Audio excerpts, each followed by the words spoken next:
Von Fry, legendary badass, not shy, telling you how it is, Von Fry will die. Hey guys, so if you follow me on Instagram at the creatively titled handle Von Fry, you know that I said today I would do a first impressions video on Luigi's Mansion Dark Moon for the 3DS. I've been playing for less than an hour. You know what, my first thought was, why can't I jump? And running seemed a bit strange. The controls are a little weird, and I don't know who this Professor Baby character is. He looks like he's got one tooth and he's got baby-like cowlick hair, but I think he's an old man. I'm not sure about that. I haven't played the original Luigi's Mansion because nobody I knew had a GameCube. Can you blame me for that? I mean, the thing wouldn't play DVDs, and at that time, you needed to play DVDs. Know what I'm saying? So, I'm a little lost as far as this throwback to the original goes, but I kind of like the gameplay.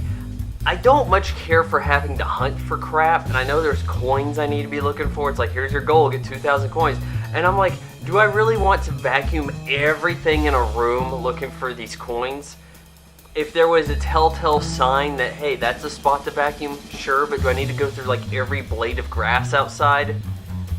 Probably not. So I don't much care for looking for stuff, but the game kind of feels like a merge between the Mario universe, Ghostbusters, and Resident Evil, because I'm in a mansion and I'm looking for ghosts, and I'm sucking them up with the Ecto Pack, or whatever, you know, the Ghostbusters called it. It is what it kind of feels like. Even though I guess they lay the trap, you know, boom, hit the trap, and then boom, everything goes down.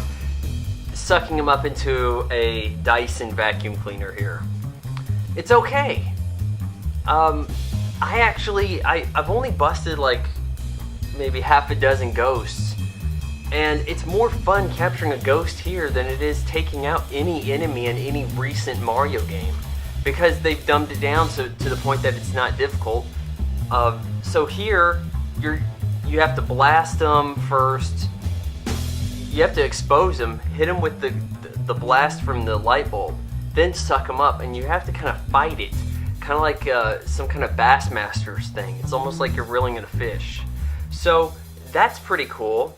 I got the game this old style because I wanted to sell it back. And I know that Nintendo doesn't drop a price on a first party title like at all. I remember seeing Mario Kart DS.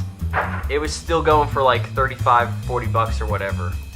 I mean, they don't budge on the price after like 5 years even. So I know I can do okay on eBay with this. You can't sell back a download title, and I didn't see any reason, any kind of like Street Pass functionality when I looked this up to necessitate having it on my DS. Plus I'm running out of card space there, so I don't want to buy a new card plus the title at the same price as getting it on its own card. I mean, come on, Nintendo, get your shit together. Now you may be wondering, Vaughn, why are you playing this instead of Bioshock Infinite? Well, okay. I enjoyed the first Bioshock. I thought it was a quality title. I thought the graphics were really outstanding, especially at the time on the 360 it came out. Everything else is kind of catching up at this point. The water looked amazing. The story, pretty cool. Art design, everything. Characters look great, all that stuff. But the controls were bullshit. Blame Rare and their stellar GoldenEye on the Nintendo 64 for this, but I am a legacy inverted gamer when it comes to FPS titles. That game did not offer the legacy setup that Halo and Call of Duty do. I hate Half-Life 2 for this very reason. I didn't think it was nearly as good as Bioshock, but it didn't have my control scheme, so I'm going to give it even less points. I don't have a concrete word that Bioshock Infinite offers my control scheme, and for that matter, it should even have Southpaw and Southpaw Inverted, whatever the hell else there is. I don't see any reason to not have this stuff. How much difficult could it be to actually program this? Secondly, I don't see how this actually lines up with the Bioshock setting, the universe there. I get that maybe in the 1960s, some group of people got together and built this mysterious underground city in 1960s, sort of an Art Deco design. But then this other one, when does this take place? Is it like 1900s? It's a city floating in the... Like, we don't have the technology for that. Not even close. And it's got this weird, more towards steampunk influence that seems out of place. Like, why couldn't they just call it something else altogether and say that it's not even related to Bioshock? I think people would still be very excited for it.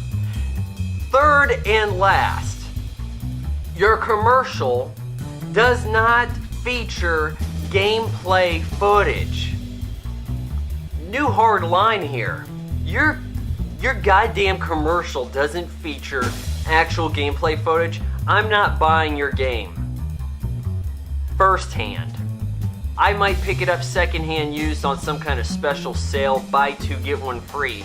But we gotta teach people a lesson here. This is straight up false advertising. It really is. There actually should be some kind of congressional law against this. And I think gamers need to step up and go, yeah, you know what? When I'm playing the game, it's not gonna look like that. So I'm not buying it. We've really got to band together on this. Imagine if you go and you buy a Nissan Juke because you saw a commercial that featured a Nissan GTR and you're like, oh, well, they both say Nissan. I mean, I'm stretching it a bit there, but I'm trying to provide a bit of an example here about how false this feels to me.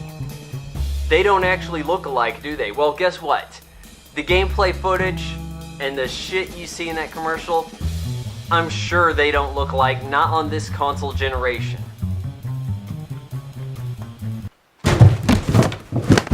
Do, do, do, do, do, do, do, do, do.